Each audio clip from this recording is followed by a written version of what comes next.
Stress. Boy, do we hear a lot about it. We see how it impacts our relationships. We see how it impacts our health. We see how it impacts our business.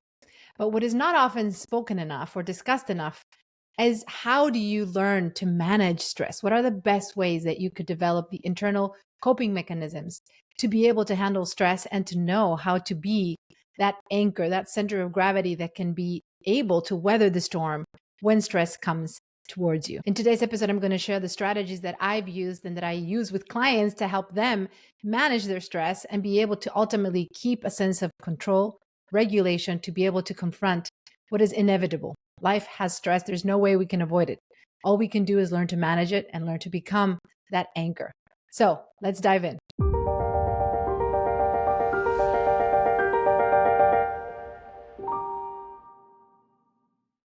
Welcome to the Musicians Creating Prosperity podcast. I'm your host, Dr. Fabiana Claure.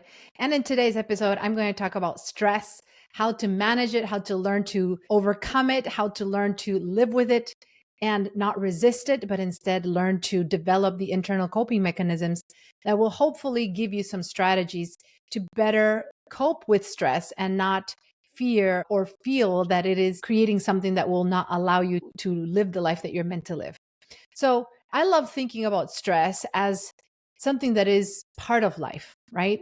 We can experience stress through our business. We can experience stress through our relationships. We can experience stress coming through our external environment, the weather, our government, the economy, the politics. Every single part of our life will be kind of like the weather. Sometimes we have clear skies, smooth sailing, everything is going well. And other times there's a storm.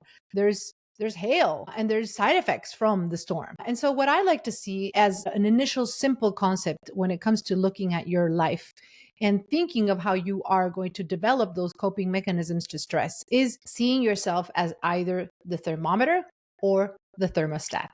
And I think that's a very good analogy that will help you immediately understand what I'm talking about.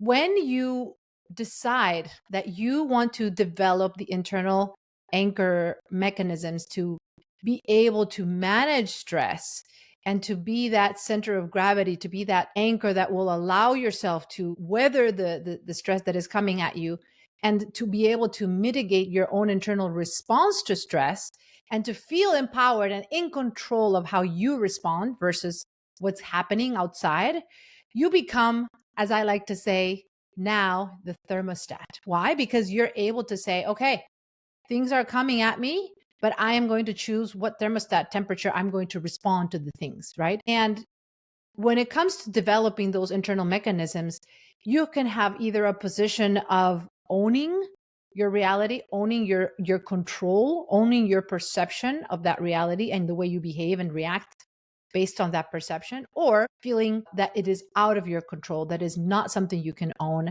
and in a way putting yourself in a place of powerlessness and feeling that because things are happening to you from these external circumstances, that you are now subject to changing your internal state because of these things that are coming at you. And in that case, you become the thermometer, right? Because you are measuring things and you're saying, oh, because of the things that are happening, this is my temperature. And so what happens when you are not clear of these two different states of being? They're not just states of reacting. They're not just states of mind. They're actually states of being. Why? Because who you get to be in each of these different scenarios or in any stressful scenario, who you are, the way you react, the way you embody your reality, and the way you take action and think and combine everything about your identity and how you respond to that stress, that's what's going to ultimately create significant impact in the outcomes of that stressful scenario, that situation. And more than just thinking about this as a mindset trick, this needs to be an internal state of being that will help you determine which are you going to be in this moment. Are you going to be the thermostat or are you going to be the thermometer? And understanding those distinctions and being able to say, well, how can I define, first of all, my own perception of reality? And how can I ask myself if the things that I'm actually envisioning and feeling are actually true? So one of the ways that I love kind of putting myself back into center when I'm starting to feel that stress, which usually creeps up from an emotional state of mind and an emotional state of being, is asking myself, Am I putting thoughts right now in my subconscious, in my consciousness, that are creating more stress because of the scenarios that I'm envisioning that could potentially unfold in an hypothetical or, fictitious future pacing reality that I'm envisioning?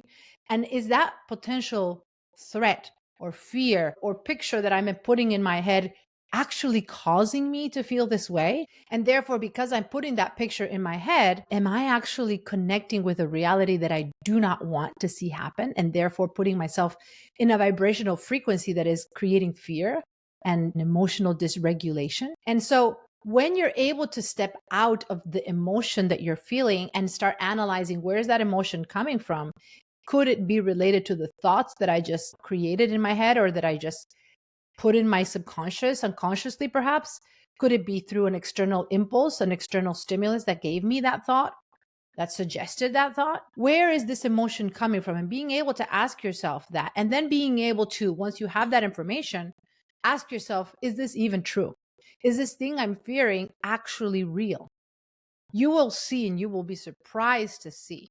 And that's what I've experienced and what I've seen our clients experience, is that 90% of the time, the reason why you're stressed is because you are creating a reality in the future that you do not want.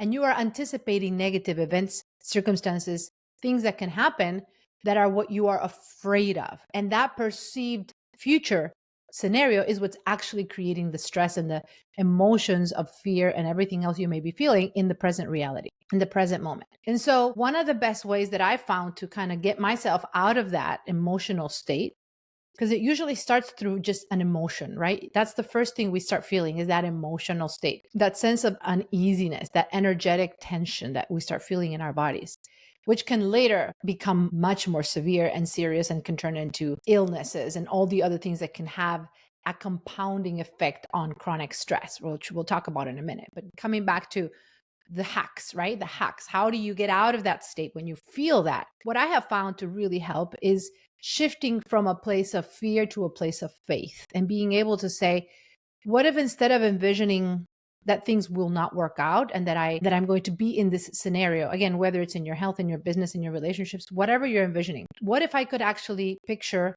the vision of what I would like to see happen? What if I could start putting myself in the emotional vibration frequency of the scenario that would actually bring me the success that I'm looking for? The scenario that would actually feel abundant, would feel empowered, would feel in control. And what if I could start acting and deciding and thinking and feeling based on that fictitious scenario, let's say, right? Because ultimately, whether you choose fear or whether you choose faith, you are putting a fictitious scenario in your mind, and you're picturing that into a potential future state, and then you're connecting with that emotional state in the present moment. So you can actually recalibrate the picture of what you're putting in your head. And of course, you don't have to feel that it is going to happen. You don't need to know for sure that it's going to happen, because in reality, we never know. But you can choose to connect with the feeling of what you want to see happen versus what you don't want to see happen. And unfortunately, we tend to gravitate, just as human beings, our brains are wired for survival, for keeping us safe, for keeping us in control. And so inadvertently, when it comes to stressful scenarios, we naturally default to the fearful scenario. It's just how we're wired, because our brains are trying to keep us safe and to keep us doing the same things and to protect us. And so it is much more likely that when you have a stressful scenario happen to you, you're going to gravitate towards the fearful scenario and the fearful emotional state and the fearful energy than you are gravitating towards the faithful one, the one that you can envision actually working out just like you want it to. So my hope is that, in this episode, I give you these strategies that could help you snap out of the emotional state that you may be finding yourself in, which again, this is the reason I'm sharing this, is because this is what I am constantly doing. And I'm constantly trying to help others do as well, is shifting from a place of fear into a place of faith and being able to say, okay, what am I afraid of right now? What am I afraid of? Can I create a pattern interrupt that will shift me out of fear and help me actually see two things? What happens if what I'm afraid of actually becomes true? Okay, how would I solve that scenario? Well, I would have to do this and this and this and this. And if that becomes true, what would the next step be? And kind of going all the way into the worst case scenario. Like I'm not kidding. Like actually asking yourself, if this happens, would you be okay? Rather than not even thinking about it. Okay, yeah. Now, shifting from, okay, what are the potential side effects of the negative outcome that I'm envisioning? And now what are the potential side effects or benefits of the positive outcome that I could shift to instead? What would happen if the first domino works the way I wanted to? And after that, what would the consequence of that be? What would the impact of that look like beyond that? And when you start going 3 or 4 layers deep into the vision of what you want to see happen and the ways that you can actually turn that into reality, you're going to activate what's called the Reticular Activation System, RAS, which is a way that your brain starts zeroing in into the logistics of what you envision. It actually starts eliminating all the other distractions, all the other things that may be clouding your mind and your judgment, and zeroing in into the ways that you can turn that picture of what you're putting in your head into reality. And it'll start coming up with ideas. It'll start bringing suggestions, finding synchronicities. If you've ever felt that when you start thinking about something, all of a sudden ideas start popping into your head and you start seeing like coincidences that seem to kind of fall in your lap. And you're just like, wow, I was just thinking about this. This is a result of you focusing and zeroing in on the outcome that you want, not the outcome that you don't want. Because unfortunately, the RAS system works both ways. And if you start envisioning the way, like a fearful scenario and a fearful outcome, then your brain will start constantly looking for evidence of that perspective, of that fearful picture, and showing you how, in fact, that thing you're afraid of is actually quite likely to occur, and showing you evidence of that kind of picture you declared. So when we think about stress, if you want to be able to say, okay, whatever is happening outside of me, I can choose how to respond to it. I can choose to let it turn me into a thermometer, or I can choose to be the thermostat. And I can choose to declare that I will find a center of gravity among the most challenging situations. I will find that energetic sense of calmness, collectiveness, peace, clarity. And I will be able to remove my emotions from my strategic thinking and not let the circumstance take control of my emotional state, and instead know that just like a thermometer, just like a thermostat, you get to choose. You get to choose how to respond. This doesn't mean it's not okay if it affects you. It is okay if it affects you, because at the end of the day, we are human beings. But you get to also choose and decide once you go through that emotional wave and let it come through. Do not resist it. Sometimes we just have to let it come into us and let it come through us. Sometimes the more you resist that emotion, the harder it is for you to manage the situation. So if you need to cry, if you need to take a break, disconnect, if you need to go out for a walk, if you need to take a nap, if you need to do whatever you feel your body is asking you to do. And by the way, I highly recommend you connect emotionally and physiologically to whatever you're feeling. Because believe it or not, when you experience stress, your hormones shift and you start raising stress hormones like cortisol, right? Adrenaline. And those hormones are intended for you to actually move. They're not intended for you to sit and hold on to that emotion. So when you want to, like, in a way, dissuade that emotional wave that is coming at you, maybe you received the news that is very stressful, or you're anticipating a scenario that you're not sure how it's going to work out, or you're just in a state of anxiety, right? Or uncertainty. Being able to allow your body to shift through it and finding ways to let movement help you navigate that emotion, and not putting yourself in a state of tension and just stillness, but instead moving your body, whether it's, again, just walking or jumping or doing something that helps you shift your emotional state physiologically, is another great hack. I literally have a shaker in my office. It's like a little shaker that you stand and it kind of shakes you. And it's such a great hack for when I find myself that I need a little uplifting. Or I have also a walking little pad under my desk that I'm constantly just walking through while I'm in meetings or doing work on my desk. Or sometimes I just go out for a walk. I just get some sunlight. But the more you can connect when you start feeling that emotional sense of stress and tension to just movement, the easier you're going to make it for your physiology, your body, to physiologically spread that out and give you a chance to clear your mind, clear your ideas, and find a solution. Because believe me, no matter how challenging your situation may feel right now, there's always a way to fix it. There's always a solution. And if you are allowing your emotional state to consume you, then it'll be really hard for you to actually find a way to solve that.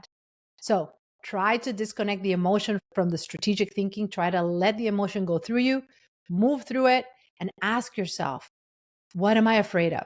Is this scenario that I'm potentially envisioning true? If it is, what's the big deal? Like what is the worst case scenario? And then if it actually is not true and there's a potential positive scenario that could work, how can you go deep into that to also connect emotionally with the potential faithful scenario of what you actually want to see happen?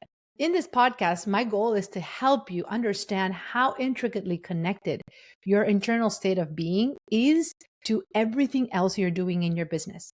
You can have the best sales, marketing, financial strategies, and we've talked about this in many, many, many episodes. But ultimately, what matters the most is who are you being underneath it all? Who are you being as a human being who's evolving? How can you continuously be looking not only in what you need to do to grow and build a life of prosperity as a musician entrepreneur, but also who do you need to become in order to thrive and create what you really want for yourself, for your family, for your clients? I hope this inspires you. And if it does, please leave us a review. I'd love to hear your thoughts. And until next time, let's prosper together.